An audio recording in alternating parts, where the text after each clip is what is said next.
है कि इतने लोगों से बुराई बोलने ले?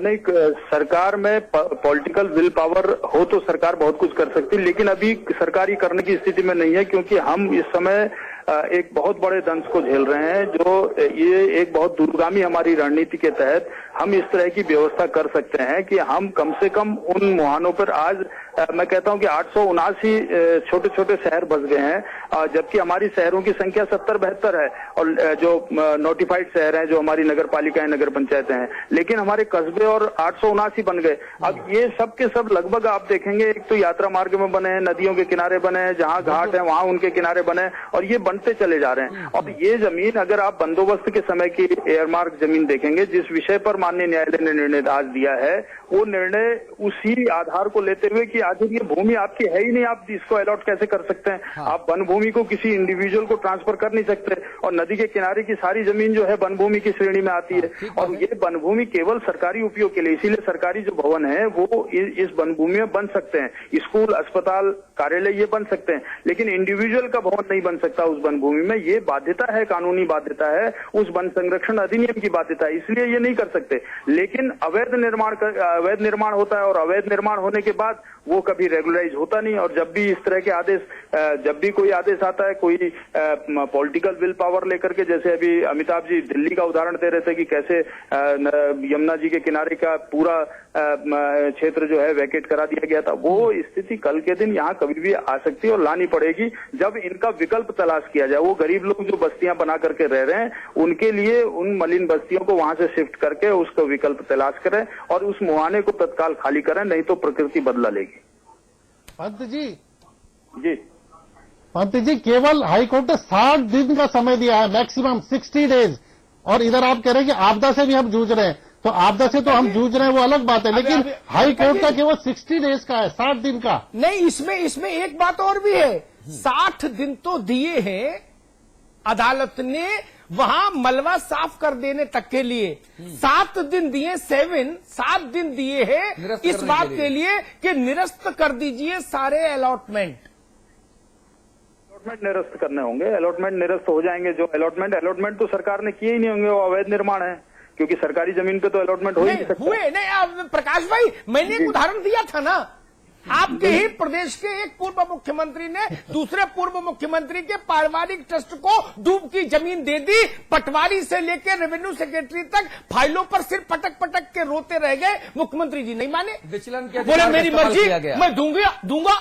तो अलॉट तो हुआ, 0% पर अलॉट हो गया, 1 रुपया भी नहीं लिया तिवारी जी ने। और वहां पे मेडिकल कॉलेज, पंत साहब वहां पे मेडिकल कॉलेज बनाया गया और 4-4 लाख रुपए घूस लेकर एडमिशन दिए जा रहे हैं। धंधा तो हुआ है, अदालत ने ऐसे नहीं कहा ना।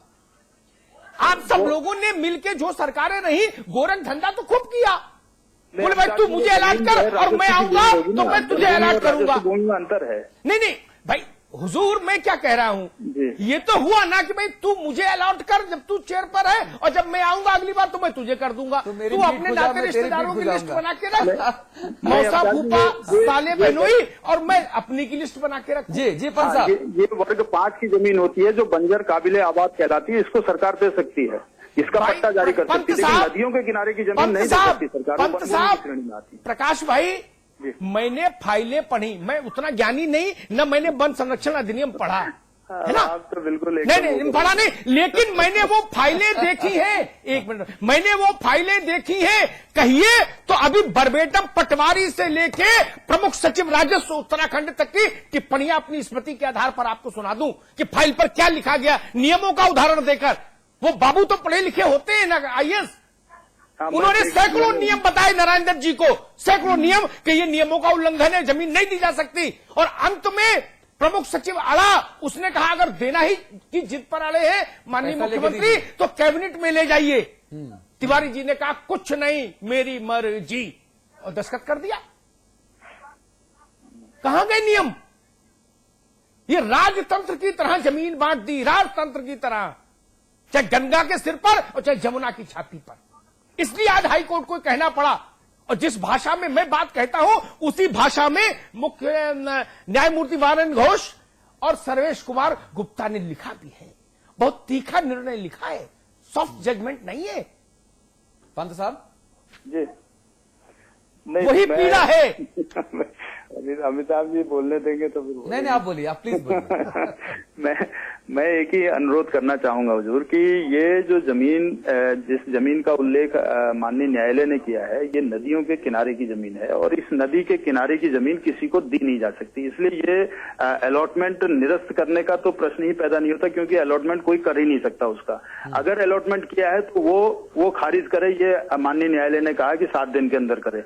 अब उसने अवसर दिया है 60 दिन का कि 60 दिन में आप तत्काल इस आदेश को तामील करें, और वो आदेश को तामील सरकार करे। सरकार का जिम्मेदारी है, क्योंकि सरकार तो है इसीलिए कि वो कार्य रूप में परिणित करे। अगर नहीं कर सकते हैं तो उसको जवाबदेही होगी। अच्छा, एक चीज, एक सेकंड प्रकाश जी, हाँ जी, मैं जजमेंट की 2 लाइन पढ़ दूं। आपने कहा कि अलॉटमेंट तो हो ही नहीं सकता।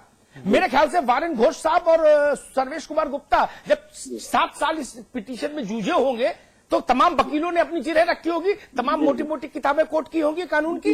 जी, वो ये भी लिख सकते थे कि if there is any allotment, ये भी लिख सकते थे ना। हाँ, कंप्यूटर कोई रोक तो सकता नहीं था उनको, नहीं रोक सकता था ना। लेकिन उन्होंने क्या लिखा, we accordingly direct that all allotments given on the river to all allottees must be cancelled within 7 days from today. Allotment हुआ है? इफ नहीं लिखा उसने, नहीं तो इफ लिखता ना, यानी सीजीआई, यानी इनको पता है chief justice of national high court को अलॉटमेंट हुआ है। अतुल जी, उसमें लिस्ट सबमिट की गई थी पीआईएल में। पीआईएल में लिस्ट सबमिट की गई थी। मैं कह तो रहा हूं कि राजाओं की तरह व्यवहार हुआ। मैंने एक चावल देख के बता तो दिया आपको। एक मुख्यमंत्री ने दूसरे मुख्यमंत्री को कैसे ओबलाइज किया, पूरी ब्यूरोक्रेसी को किनारे फेंक कर। वो कांग्रेस पार्टी के मुख्यमंत्री थे, पंडित नारायण दत्त भाई, और बीजेपी की तरफ से पंडित रमेश पोखरियाल निशंक। अजब हाल था। पूरी पटवारी से लेके प्रमुख सचिव तक खिलाफ था। पटवारी से लेके प्रमुख सचिव तक उनको किसी को कानून नहीं आता था। केवल तिवारी जी ने वन संरक्षण अधिनियम ज्यादा पढ़ा था क्या? और पंत साहब, एक बड़ा सवाल यहां पर यह कि अब जज साहब ने फैसला दे दिया, अब डंडा लेके जज साहब खुद तो नहीं जाएंगे ना अवैध निर्माण हटाने के लिए। वो तो सरकार को और सरकारी मशीनरी को करना पड़ेगा। अगर सरकारी मशीनरी हाथ खड़ी कर दे तब क्या हो? वो तो फिर अदालत की अवमानना हो जाएगी। सरकार को तो करना ही करना पड़ेगा ना। मैं यही तो कह रहा हूं आपसे। अगर देखिए यहाँ पे जो जानकार है वो ये भी कहते हैं, जब जो दिल्ली में हुआ था हाई कोर्ट के, सुप्रीम कोर्ट के आदेश के बाद, वो दिल्ली में ये हुआ था कि जब सरकार की तरफ से दिखावे के लिए, अतिक्रमण हटाने के लिए पहली बार जब दस्ता पहुंचा तो लोगों ने बंधक बना लिया, मारपीट की, कुछ को वापस भगा दिया। सरकार ने हाथ खड़े कर दिए कि साहब कानून व्यवस्था की जिम्मेदारी जो है वो हमारे हाथ के बाहर है, मामला बिगड़ जाएगा, इसलिए हम नहीं कर पा रहे ऐसा। जब दोबारा डांट पड़ी तब बस्तियां समेटी गई। ये हो सकता है उत्तराखंड में भी ये ड्रामा हो। पंत साहब जी, बहुत बड़ा प्रकरण होगा ये। चक्राता रोड, जैसा भाई हमारे अविकल जी ने बताया कि चक्राता रोड को का दृष्टा और साक्षी रहा हूं मैं उस दृष्टिकरण का। हाँ। कितनी कठिनाई से उस दृष्टिकरण को किया था और जनता के सहयोग से किया। जब जनता सहयोग में थी तब जाकर के हुआ, अदरवाइज तो बड़ा एक ये सरकार के लिए बहुत एक चुनौतीपूर्ण है। और ऐसे समय में, जबकि इस समय पूरा राज्य जो है त्राही कर रहा है, त्राहीमाम कर रहा है, और ऐसे समय में हुक्म की तामील करना सरकार के लिए चैलेंज है। लेकिन सरकार को ये चैलेंज एक्सेप्ट करते हुए इसको 60 दिन में पूरा करना होगा। चलिए, बहुत बहुत धन्यवाद भाई प्रकाश पंत, समाचार प्लस पर आने के लिए, एक्सक्लूसिव तरीके से हमसे चर्चा और बात करने के लिए बहुत शुक्रिया आपका। अविकल, मैं आप कुछ अपनी बात कहना चाहें तो कहिए, चूंकि आपको शुक्रिया करूंगा मैं अब। हाँ अतुल भाई, मैं ये कहना चाह रहा था हाँ। कि पंत जी ने एक बड़ी ढाल की बात कही है कि आपदा। हाँ। आपदा इस समय सरकार के लिए एक बड़ी ढाल बन सकती है। और मुझे जो लगता है कि जो हलफनामा अभी सरकार ने पेश करना है हाई कोर्ट में इसके बाद, तो उस हलफनामा में सरकार इस प्ली को लेगी कि अभी आपदा है तो 3 महीने में तो हम सड़क ही नहीं खोल पाएंगे। तो ये ध्वस्तीकरण जैसा एक हिमालयन वर्क है, बिल्कुल हिमालय जैसा काम है, बहुत बड़ा काम है ये। इसको हम कैसा कर पाएंगे? तो मुझे लगता है कि मामला धीमे धीमे ठंडे बस्ते में चला जाए। ठीक है अविकल भाई, लेकिन बकरीद किसी दिन तो आएगी ना? हाँ, जैसे चौकराता की आई ना, चौकराता रोड वाली आई बकरीद, वैसे इसमें भी आएगी। चलिए अंकल भाई, बहुत शुक्रिया आपका। एक ब्रेक ले रहे हैं। ब्रेक के उस पार बीजेपी की तरफ से भाई रविंद्र जुगरान जिस खिड़की में अविकल भाई बैठे हैं उसी खिड़की में नजर आएंगे, उनसे चर्चा को और आगे लेकर जाएंगे। ब्रेक तुरंत लौट के आते हैं।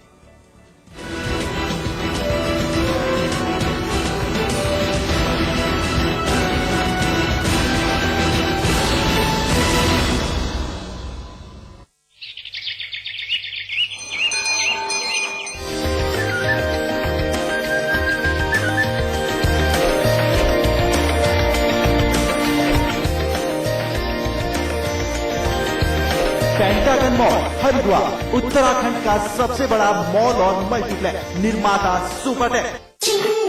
आज ली क्या? Julie, my love of my life. Julie! उंगली खुजली ने प्लान बनाया क्विकली और पाइप दबाया quietly.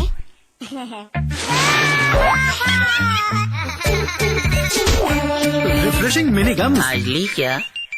JB Institute of Technology, Dehradun, the best institute of engineering with best faculty and good infrastructure. JB Institute of Technology, inspiring minds, transforming lives. NH72 Chakrata Road, Dehradun. खोल दो इन खिड़कियों को, इन दरवाजों को, हाथों को फिर से हाथों में डालो। किसी को गुदगुदाओ, किसी को गोद उठाओ, दोस्ती करो, मोहब्बत करो।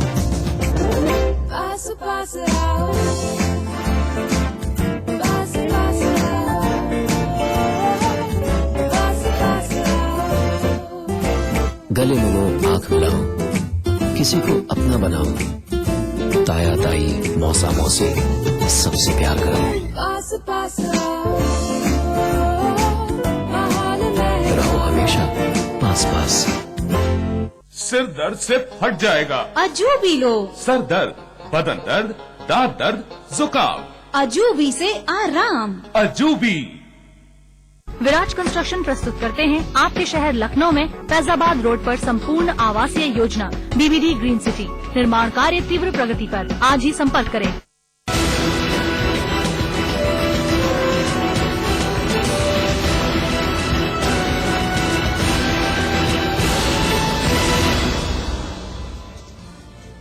चलिए तो चर्चा को और आगे बढ़ाएंगे। बीजेपी की तरफ से हमारे साथ भाई रविंद्र जुगरान साहब हैं। हम माननीय नैनीताल हाईकोर्ट के जो फैसला आया है उस फैसले पर समीक्षा कर रहे हैं कि आखिरकार क्या उत्तराखंड की जो सरकार है वो इतनी सक्षम है कि माननीय नैनीताल हाईकोर्ट के फैसले का अक्षरशः उसी टाइम फ्रेम में पालन करवा सके। राजनीतिक तौर पर इसके रिपलिकेशंस क्या होंगे, कानूनी तौर पर किस तरह का असर पड़ेगा, ये तमाम मुद्दों पर हम बातचीत कर रहे हैं कि करके।